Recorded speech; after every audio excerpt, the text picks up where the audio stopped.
নমস্কার বন্ধুরা, আমি চলে এসেছি আমার চ্যানেল গল্পের রবিবারে।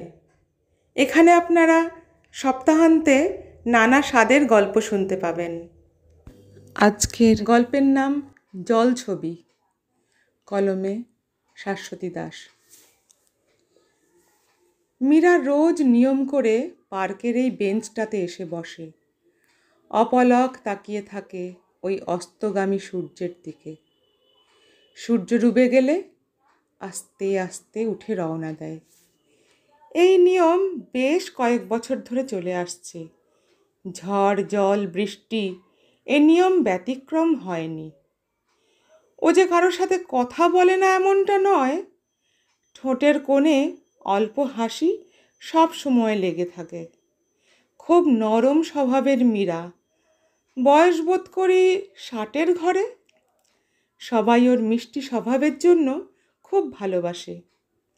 পার্কে আসা ছোট ছোট ছেলেমেয়েরা তো ঠাম্মি বলে ছুটে এসে জড়িয়ে ধরে। মীরা বাচ্চাদের এই ভালোবাসা খুব উপভোগ করেন।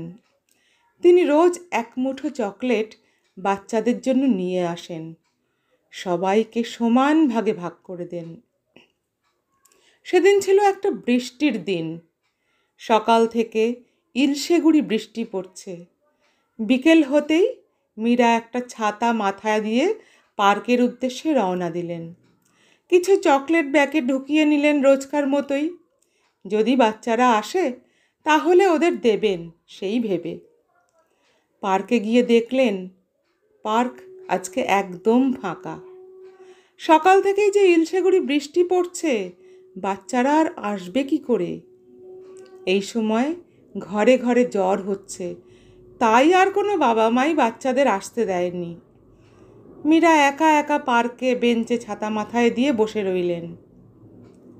ওকে প্রতিদিন আসতে হয় এখানে। কি এক অমোঘ টানে মীরা প্রতিদিন এখানে আসেন। কিছু যেন খুঁজে বেড়ান এখানে এসে। যদিও সে কথা উনি কোনোদিন কাউকে বলেননি, কিন্তু ওর উদাসভাবে চেয়ে থাকা দেখে মনে হয় উনি এখানে এসে অনেক দূরে কোথাও চলে যান, শুধু ওর শরীরটা এখানে পড়ে থাকে। বেঞ্চে মীরার পাশে একটা অল্প বয়সী ছেলে মেয়ে এসে বসল। ওরা নিজেদের মধ্যেই কথাবার্তায় মশগুল। পাশে যে কেউ বসে আছে তা লক্ষ্যই করছে না। মীরা দেখল ওরা ফোনে কি সব দেখছে। মীরা সাহস করে ছেলেটাকে বলল, বাবা, তোমরা কি ফেসবুক দেখছো? হ্যাঁ দিদা, আমরা ফেসবুকই দেখছি। কেন, তুমি ফেসবুক করো? না না বাবা, আমি ওসব করতে পারি না। আচ্ছা, ওতে সবাইকে খুঁজে পাওয়া যায়? তুমি কাকে খুঁজবে দিদা, দাদুকে? না না, আমি দাদুকে খুঁজব না। তপন সেন এই নামে দেখো না, কাউকে খুঁজে পাও কি না? এই নামে তো অনেক লোক আছে দিদা। তুমি কোন তপন সেনকে খুঁজছো কি করে বুঝবো বলো? ও আচ্ছা, তবে থাক।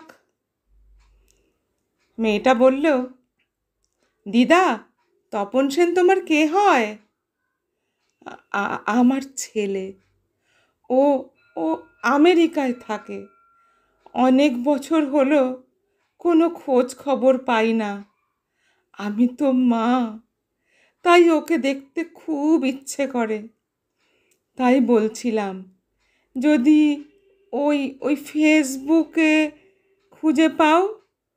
শুনেছি ওখানে নাকি সবাইকে খুঁজে পাওয়া যায়।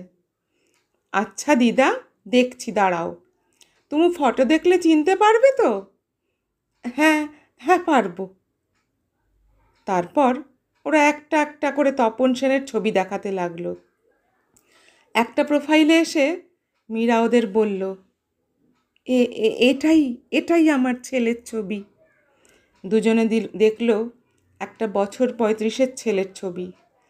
পুরো প্রোফাইল খুলে সব ছবি দেখা যাচ্ছে না। কয়েকটা ছবি দেখা গেল, একটা বাচ্চা মেয়ে ও একজন অল্প বয়সী মেয়ের ছবিও দেখা গেল।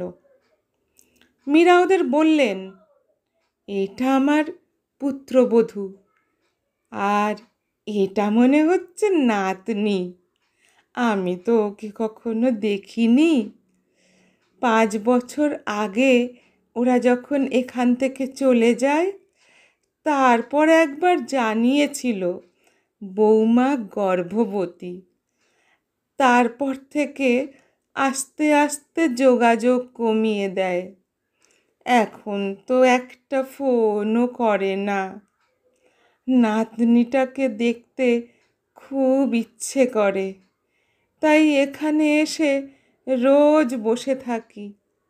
এই পার্কের বাচ্চাদের মধ্যে আমি আমার নাতনিকে খুঁজে পাই। ওরা দেখল মীরা মোবাইলে থাকা ছবিগুলোর উপর পরম স্নেহে হাত বোলাতে লাগলেন, যেমন করে মা তার সন্তানকে আদর করে।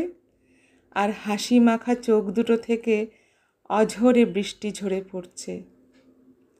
এইবার আমাকে উঠতে হবে বাবা। ভগবান তোমাদের মঙ্গল করুন। তোমাদের জন্য আমি আমার ছেলে বৌমা আর নাতনিটাকে একটু চোখের দেখা দেখতে পেলাম। মীরা উঠে আস্তে আস্তে পার্কের গেটের দিকে এগিয়ে যেতে লাগলো। ওরা দুজন দেখল ইলশে গুঁড়ি বৃষ্টির মধ্যে দিয়ে একটা ছায়া মূর্তি ক্রমে ছোট হয়ে যাচ্ছে।